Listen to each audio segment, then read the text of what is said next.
It's my second year right now in door-to-door sales in this industry with Smart Power.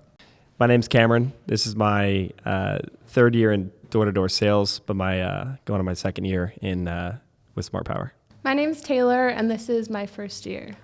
For me, it's coming from a history of a really transactional sale, where the sale is made in the first 10 minutes of conversation, and then seeing that change to something where, we're talking to somebody and setting an appointment for later, maybe a few days out, and then the project's finally completed maybe a month and a half, 2 months down the road, right? So there's a lot more gratification for me seeing that get all the way completed at the end of the process. What about you? Well, I'm very new. I kind of got into this just to learn or get the people skills and the sales skills. I like it. I feel like I also got in this industry I like to say boost my confidence a little bit. And I think what's rewarding about all of this is, at least for me, right, it's not sitting at an office job I get antsy. So at least for me, being out and in the weather, you know what I'm saying, really helps me. Yeah, and when you touched on it, it's really good. Boosting your confidence, I think, is just one part of it. Yeah. Because you have guys coming, straight out of high school, or maybe they're just in college for a couple years, and it's like talking to strangers, getting them to buy things, like generating interest out of kind of nowhere, generating a lot of money out of nowhere. They're like, how on earth can you do that? And there's all these movies where it's like they talk about sales or whatever it may be, or books, but nobody really shows you how. You can't really actually learn it until you do it. Right. Yeah. And so confidence, I think, is a skill, not really a characteristic. It's something you can develop and coach yourself on. So I see confidence more as like a skill set that we can teach. How do you think you developed confidence here more? Like I think in this field? Yeah, one thing that I learned is that, the things that we're maybe insecure about going out in public, talking to strangers, cold approaching people, knocking on their doors, whatever it may be, we think people watching us care about a lot more than they really do. Yeah. If you're self-conscious about going to the gym or whatever it is, but if you go to the gym for a while, the truth is that nobody really cares what you're doing there. Exactly. Right? Yeah. And it's the same thing if you're in a neighborhood, if you're talking to strangers in public, nobody actually cares that you're there. Nobody really has a problem with it, except for a very, very few exceptions. I agree. We've all probably run into that. And so realizing that nobody's watching you the way you think they are, and they're scrutinizing you and watching every detail and being really hypercritical of everybody around them. That's not really a real thing. It's not really a reality. And once you kind of break out of that, you do a lot of things. Do you think that is kind of what broke your shell in a way? Was it that mentality of just thinking you're going from door to door, right? So at the time you're helping one neighbor, and if he slams the door in your face, that mentality you have kind of is just like, I'm never going to see you again, so it doesn't really matter. Yeah, exactly. And, you then tell that story to the next door, and they laugh because they know the guy. Right. And they're like, yeah, that's Tom,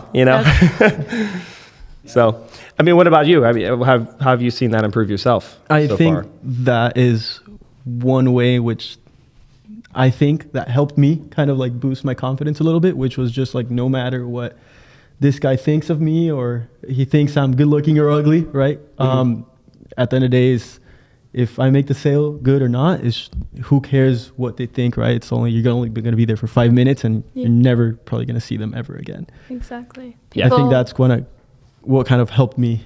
Yeah. People are much more worried about themselves and what's going on in their life.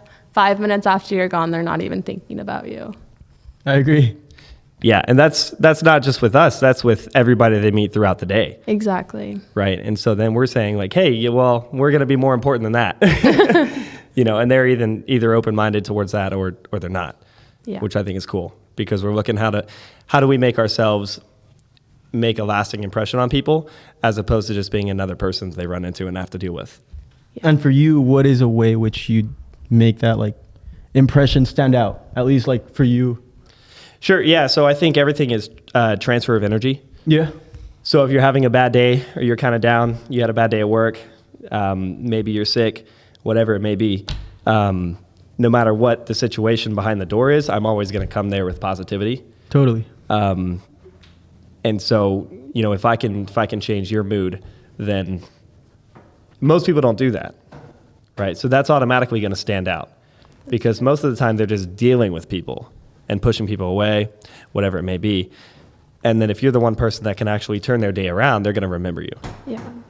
I think it's really different for everyone, really. I think at the end of the day, it really is just yourself right out the doors. So if it really is just up to one, if it's you decide to hustle or if you just decide to lay in your car for the next 2 hours. Yeah, and that's something I've seen a lot of. Yeah. Is guys where they go out there and,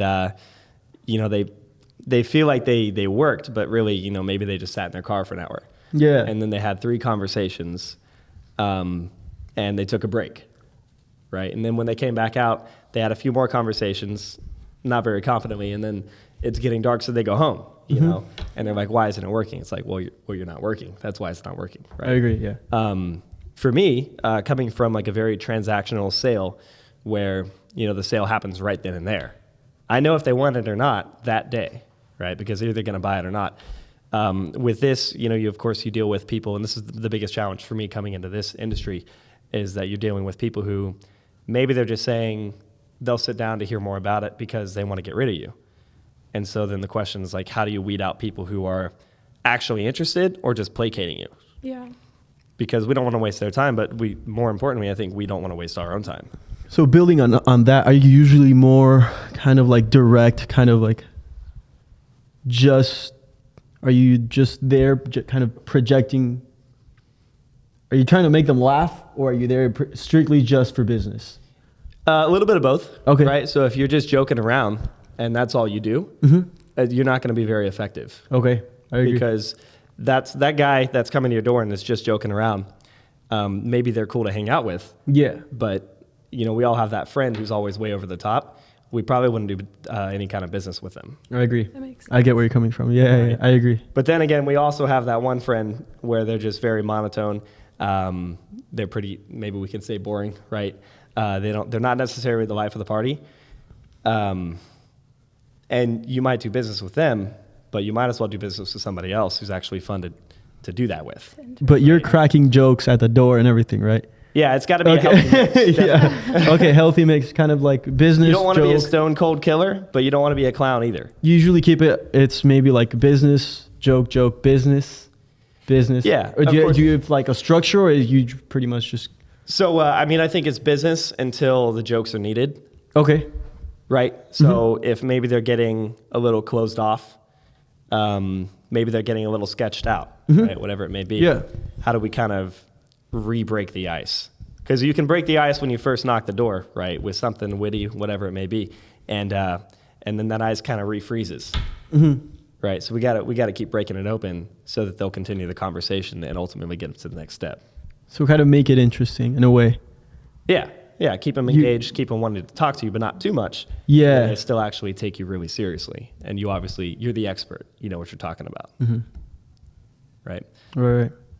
How do you kind of weave that into your approach at the door? Yeah, I think some people, they will come out and be very friendly. Those people you don't necessarily need to make jokes with like right away. But other people are like, about to close the door and you need to say something to open them up. Right. So I think it really depends like person to person. But I agree, like you don't want to be like way over the top, but you also don't want to be, just like bland and boring. So definitely being like a healthy mix. Like there's a balance in there, you're saying. Yeah. And like Totally. figuring out when to break the ice and when to, be a little bit more professional. At least for you, Cam, do you know like right off the bat what it was for you? Yeah, mine was, because, I started, I was like, hey, do you want to hear about this? They're like, yeah. And then that person no-shows us. And I was like, oh my God, what is happening? So because I was used to making the sale right then. And so this is a totally different situation. Right. Where, maybe they're just placating me. So I had to learn how to kind of sort through those people and know who's actually genuinely interested in sitting down and who's not. Right. And so maybe in my first early days, I probably wasted a lot of time talking to people who were just kind of placating me to get me off their doorstep.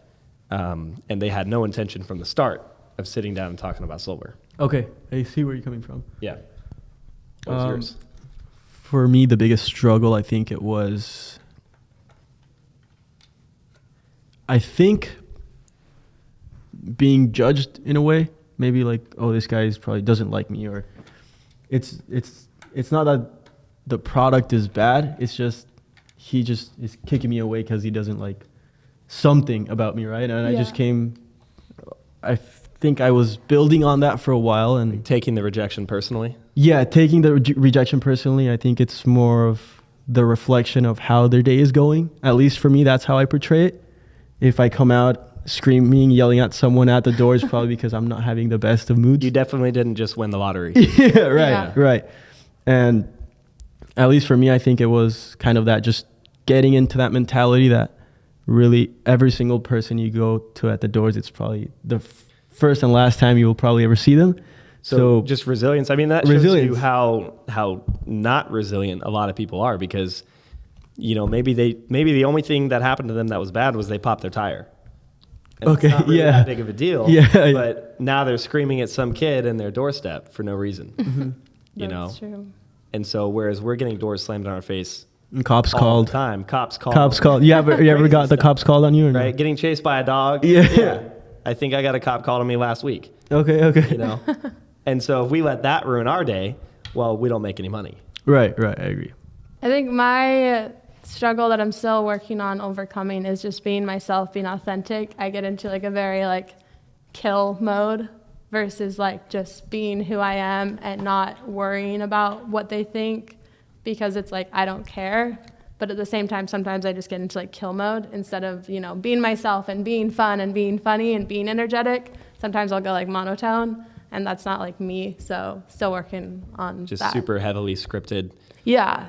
Not being as candid as you'd want to be. Exactly. And you think when it's just you, right? When it's just in your pitch, you feel like it's just you, like no filter. It's just raw Taylor, right? You think you have more success that way?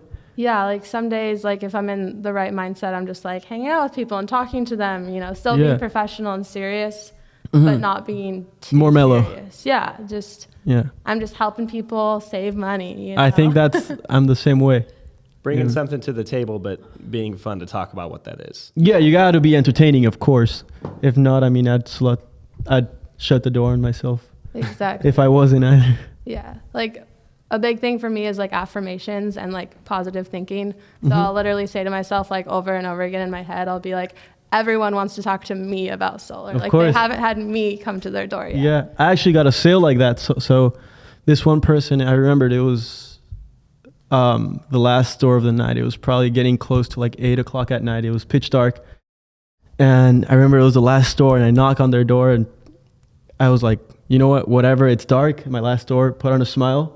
And I told that guy told me that solar wasn't a good fit for the home until I pulled out my badge and I said, well, smart power has never helped you.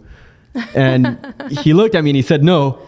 And I mean, he was pretty cool. He gave me some time and we were able to help him out. And I think that just goes back to resiliency as well, because, you know, these guys have talked to other solar people before. Right. None of them got as far as we did. Well, why is that? Exactly. It's probably because they said no once and the last rep was like, well, okay.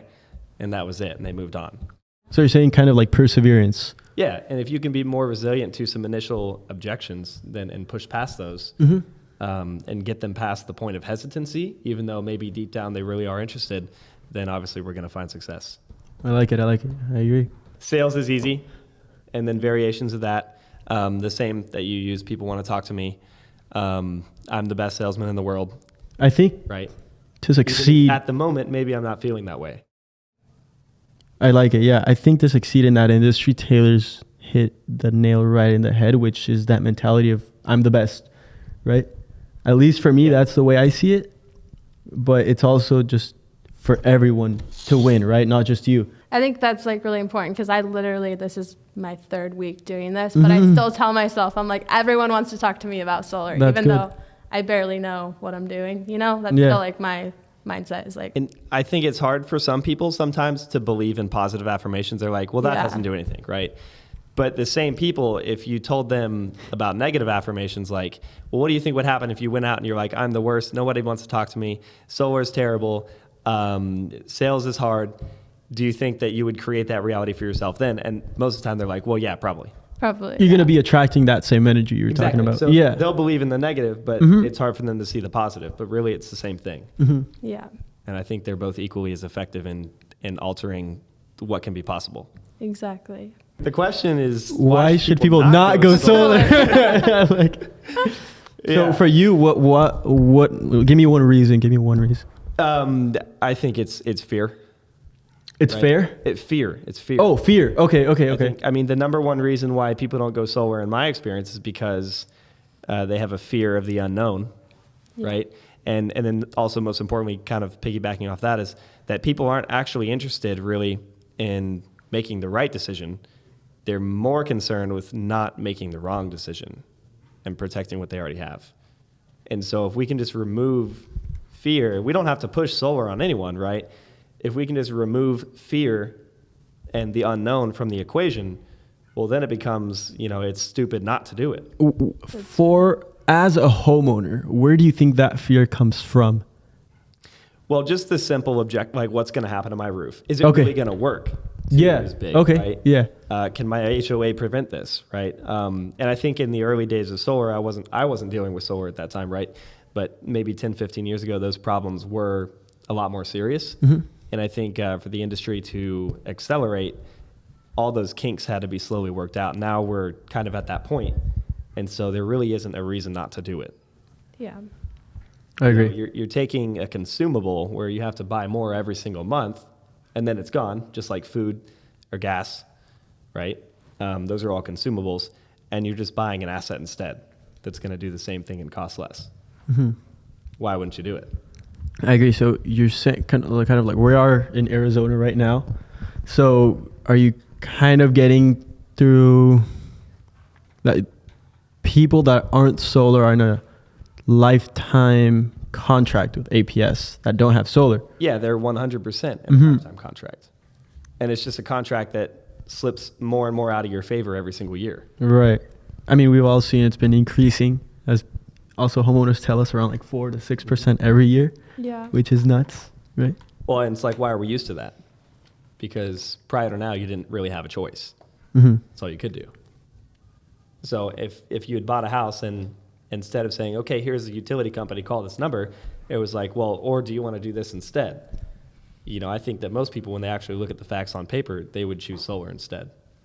Yeah. But that's not always being presented when, you first come to an area. So we just have to be there after the fact, whether they've been there for a year or 2 years or 5 years or 10 years, and saying, hey, look, the whole time you've been here, there's been another option, right? But it's not too late.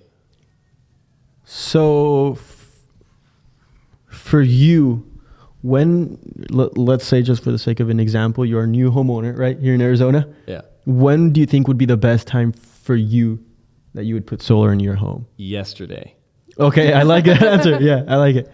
Yeah, because we live in an area where, the utility company is a lightly state-regulated monopoly, right? And at no point is that going to be in my favor. And as time passes, the incentives are going away, the buyback rate is being reduced, so it just gets worse and worse. And then all while that's happening, the utility rates are rising. Yeah. So I just have to pay more money for the same thing every single year. Mm-hmm. It doesn't make sense. Your mortgage doesn't go up, right? No, it does not. Yeah, no, it does not. Hopefully it doesn't. Hopefully you're on a fixed rate, but that's what solar is. It's just a fixed rate for something that you're going to use the same thing every year, ballpark. So why are you paying 4% more and then 4% more again and then again and again and again? It doesn't make any sense. So it would be, if you were to have a house here in Arizona, you would have solar put on immediately. Yeah, 100%. 100%. I would do it myself. Okay, Yeah. hell yeah. I think for me is just the lifestyle. For me right now, I'm not in school, but it was, if I wasn't doing school, I had to be working. As I said already once, I'm super antsy. Like can't be sitting down in a classroom or like at a desk for hours, right? Mm-hmm. So just me being able to go, like being outside, talking to people, which honestly I love, and being paid for it. And I mean, I remember I was telling a buddy of mine, which I was trying to recruit, and I was telling him like all this information that we are given here at Smart Power, like I would pay, like, how people have like college tuition, right? Like I would pay for this to be a course, but instead you are being paid to do it. and you're learning and you're taking in all this information. I think doing this job, we learn 10 times the amount that you would in any business college course. Absolutely. So if you do the math, what's the average college tuition a semester even? It can be around $3,000, right? So 10 times that is 30 grand. And I mean, student loans aren't fun at all. So, and if you've been here for a year, well, that's $60,000 worth of experience and training that you've now gotten to just be paid for. Exactly. Right. Instead of paying that amount. Right. And then this is not a 9-to-5 job. So you do have the liberty of having a life right outside this workspace. At least that's how I see it. Yeah. Being new here, how do you see the culture? Yeah, so I chose Smart Power because of the culture specifically and because of the leaders here, because, it's a job. The culture. But it's, for me, I didn't even want to sell solar for the money. I was like, I wanted to do it for the personal growth, for the development, for the sales skills, the people skills, because I see those as invaluable things that'll serve me no matter what I do in my entire life. Right. I'm on the same boat. Yeah. So just seeing the culture here and what it is like, that's what made me decide to. And I mean, you are surrounded by people that want to win, right? Exactly. So I feel like surrounding yourself with people that have a mindset similar to yours or have the same goals is just, there's no other way for you to go as just up, right, with everyone else, because at least in our team, we bring each other all up with, we are a team, right? So it's everyone or no one, right? Yeah, the law of association is extremely powerful. So who you hang out with every single day is going to rub off on you. So if you're hanging out with winners, with the top you're dogs, going to be a winner. I mean, we can talk about this morning even, where half the group chat was competing to see who'd accomplish more with their day before 10 o'clock a.m. Exactly. And so if you're in a culture where people are waking up late and nobody's really doing what they should be to just be a better person, not necessarily a better worker, but a better person, then, you'll only go so far. Yeah. So overall, it's healthy competition.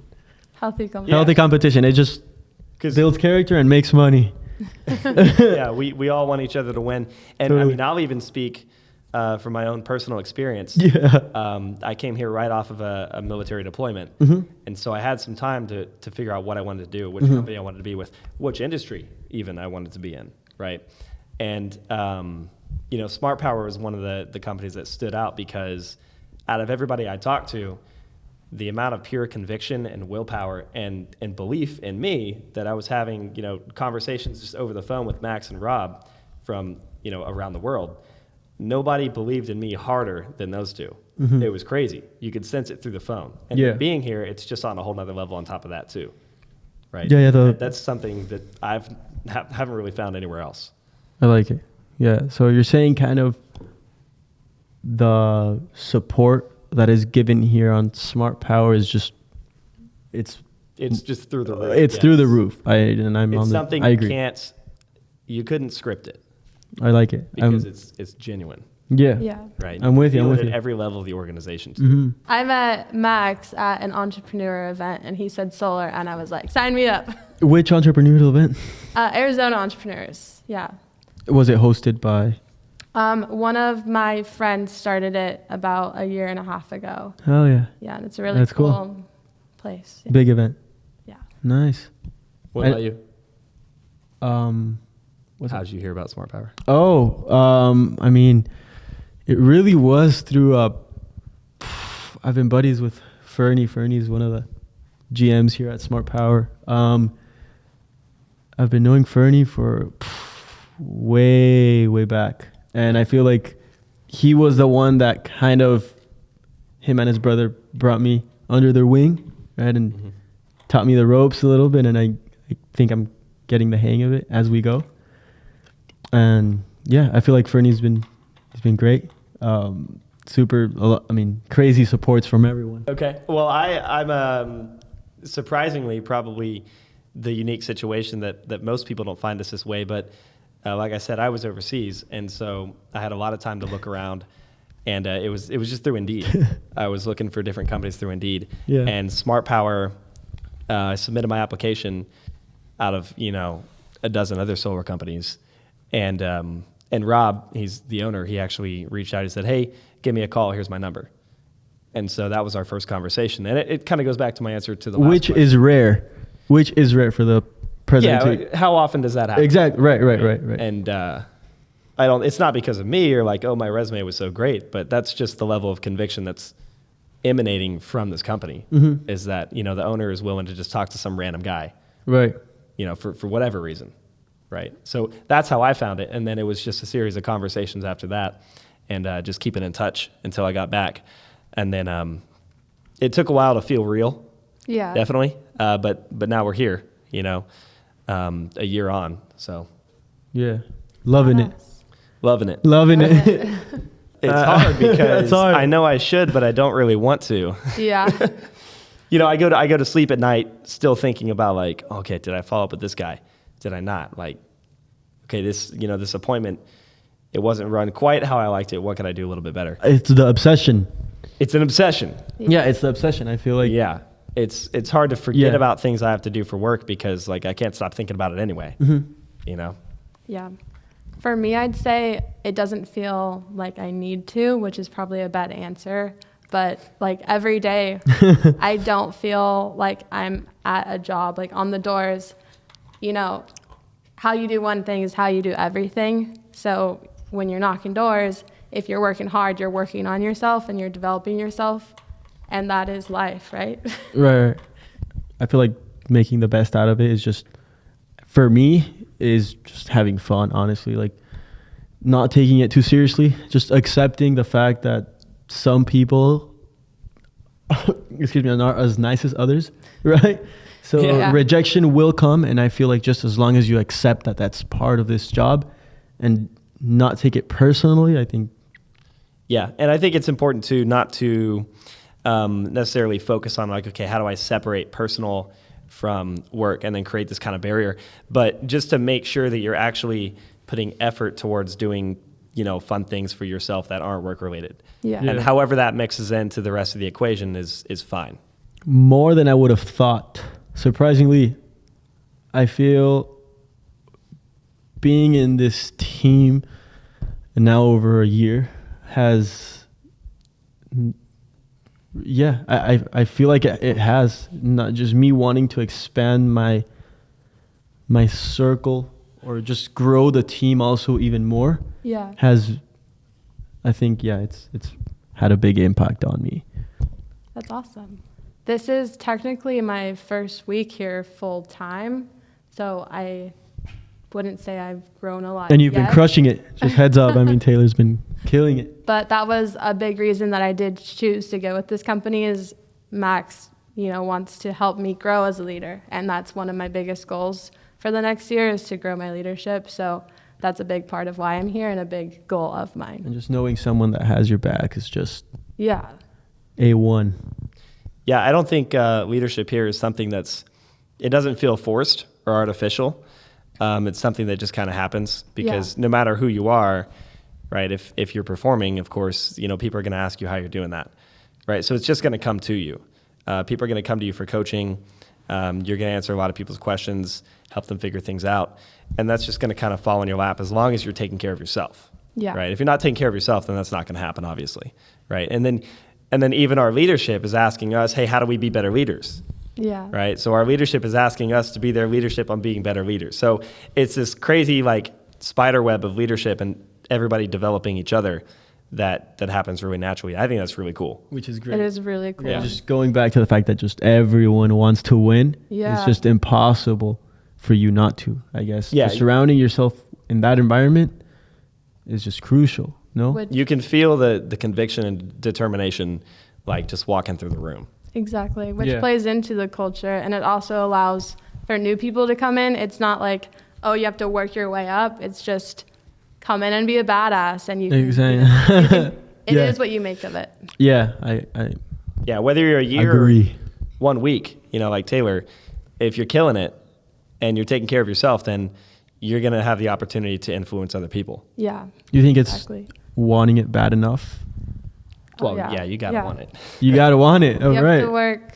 What's the quote? It's like, never mind. There's this quote you had written up on the board. I remember the first time you got here. Shoot, you don't remember? What quote was it? It was something about. Oh, I've got a quote. So I remember. You have a quote. I remember it was the first time you got here. You had written up something on the board, just big. I don't remember. Oh. It was good. It was good. It was good. Thank you. Okay, well, here's another good one. Yeah. Right. Yeah. So they say, talk to me. The same boiling water that hardens the egg also softens the potato. Right. So it's not your circumstances; it's what you're made of. Yeah. Right. So it's like, what are you going to bring to the table? Yeah. Right. I like it. Yeah.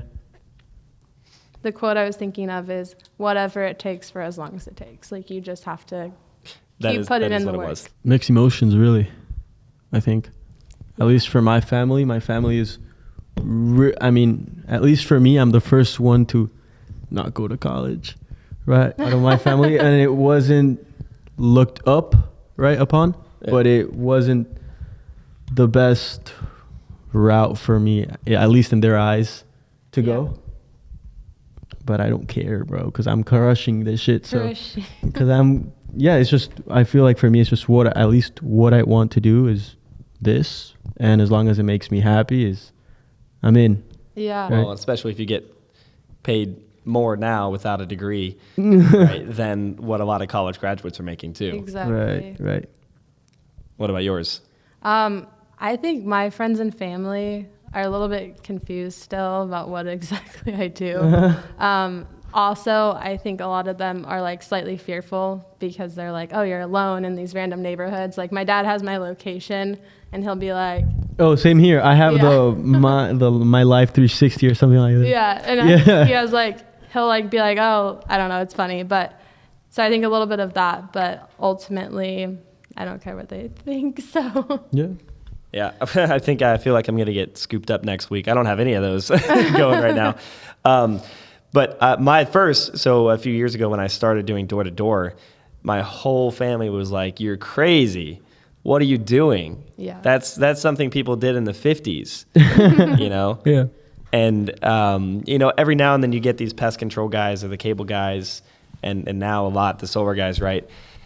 And you just think it's some kid, right? Maybe he makes 20 grand a year or whatever, right? And they don't really realize the actual earning potential behind going out, talking to people who didn't know we were coming and just creating income out of nowhere, out of thin air, So now it's been a couple years, and I guess I have the results to speak for it, I guess. Hell yeah. And my family's kind of learned the hard way that no matter what they say to me or, no matter how they see what I'm doing, I'm just going to do it anyway. And so now they're actually supportive. Alpha. Right? And so they're kind of behind me, rooting for me now. But it took a while to prove like, hey, like this is something that not a lot of people are doing because, it's tough. It is hard. It's tough. It's tough. Exactly. It's not easy work. Not everybody can just come out here and just, start slinging deals. Again, we're in Arizona, so it does get up to like 115 degree weather, which is not the best. But I feel like that's what kind of also built me in a way. Yeah. I feel like I remember my rookie season. I came in summertime and it was just, it wasn't the best. Man, I remember I came up to doors and I was like drenched in sweat, and you have to keep positive attitude, man. Yeah. And I think that just goes back to kind of like the transfer of energy, because if you're going to the door and you care about that a lot and you're being really insecure about that and that's bothering you, obviously, right? Yeah. Because like, oh my God, this guy thinks I'm so weird, I'm so sweaty, right? Yeah. Yeah. Then yeah, they're going to care about it too, right? Mm-hmm. But if you're like, oh, this, like, yeah, what do you mean? It's a shirt, right? And you just don't even care about it. You blow right past it and you just carry that forward. Then they're also not going to care about it. Yeah. I feel like one thing this job gave me a lot was everything is only a big deal if you make it a big deal. Yeah. And I think that's kind of helped me a lot, not just with family also. With family also, it's just, just like regular family troubles. And if you make it a big deal, and it will be. Yeah, things aren't a big deal that just happen to us and it's a big deal. I mean, you make a choice every time something happens. Mm-hmm. You're either choosing to let it roll off your back and deal with it, or you're you're actively choosing to make it a big deal and be upset and throw a pity party. Yeah. You can't control what happens, but you can control how you react to it. So control. Yeah, exactly. You can't. What was it like? Control your controllables. We went over it. Yeah, control the controllables. Control the controllables. Yeah. There's no need stressing about things that are out of your control or out of your reach. I like it. Yeah. Yeah, I think the biggest thing is like to get over yourself. Yeah. Like it doesn't matter, what you think of yourself. Just like get over it. Like what people think of what you're doing, because obviously, I mean, door knocking. Some of the reactions I get from people are like, "Oh, like that's, that seems like I don't know what the right word would be, but." Just like get over yourself. Like no one cares about They what act you're like saying. it's beneath them. Yeah, it's like, oh, you're doing that. It's like, well, So just get over yourself. Be yourself. Have fun. Well, I like it. Yeah, we were I like talking it. about that this morning at the meeting, right? It's like introducing yourself to the broom. And Max actually gave the example of, and I forget the name, but the guy who talked the college into letting him be a janitor in exchange for tuition. And then a year later, he was teaching a class. And then years after that, he was the dean of the school. Yeah. And it's like, if you're not willing to... Props to that guy. Yeah, if you're not willing to do the hard work that sucks, that you don't want to do, and nobody else wants to do, then what do you expect to get in return? Yeah. Like, we don't just get handed things in life. Yeah, like everyone talks about wanting to, like own a business and be free and like have their whole life. But they don't want to do what it takes. Yeah, you have to, if you're working a job and you have to be bossed around all the time and you can't lead yourself within a job, whether that's like whatever it is, you're never going to be able to lead yourself if you do have all of your time back. So that little advice you would give to yourself a couple of weeks ago back that since you are new, what would that advice be? Yeah. It would be kind of... What did I say? Take the leap. Yeah, Take a just leap. get over yourself. I mean, this is like my first week, but I did do like other sales stuff before, kind of. So, yeah, like thinking back then, it's like no one cares if you, like, I don't know, I used to have braces when I first started doing like furniture sales. Yeah. And I'd always be like self-conscious about it. And then I got to the point where I just embraced it. Everyone thought I was like this little girl, so they were... Hell yeah. So they'd want to buy furniture from me, so I'd just like smile. But you learn how to use that to your advantage. Yeah, it's like anything that you see as a flaw, just like embrace it. Yeah, I like it. Yeah, I would say the advice I would give to myself or somebody else, or myself from a couple years ago is, and I'll kind of correlate this to the military again too, is that they say when you go on a deployment, you're going to go overseas and your mindset's going to expand to way out here, right? To where it's never been before. Yeah. Things that you've seen, experiences, the way you understand the world and people around you, and your own confidence as well. And then you're going to come back home and you're going to see the same people, your same old friends, maybe the same girlfriend or boyfriend, and you're going to realize how much further your mindset and understanding has expanded over everybody else's. Yeah. And so now you're walking around and interacting with people with these like tiny mindsets, and they're very stuck in their ways. They're very not open to change or different perspectives or point of views. And you have no other choice but to kind of, tone down those relationships and then move on to people who are sharing the same mindset, right? Yeah. And so sales is really the same thing, I think. Without sales, I definitely would not be the person I am today by any means. I mean, just a few years ago, I was a completely different person. Total lack of confidence. I thought people were a lot more judgmental of me than they really were. I didn't have the same kind of self-awareness with that being like, hey, you can really just go up and talk to anybody. Do you think? Because, actually, instead of being bothered, most people like to talk to strangers. Yeah. They just don't want to initiate it because that's the scary part. Yeah. And then just everything we talked about with the leadership and the other personal development, I think it changes you. You going back to your hometown, have Old Town friends, or I don't know if there's a girlfriend, have noticed changes in that? Have they confronted you over like you seem different or in a way? Not to me, but my closer friends, they tell me, hey, people look at you differently, right? And you notice a difference too, because people hear about what you do. They see it on social media, right? They hear from other people that are closer to you, like what you've been doing, how it's worked out for you, right?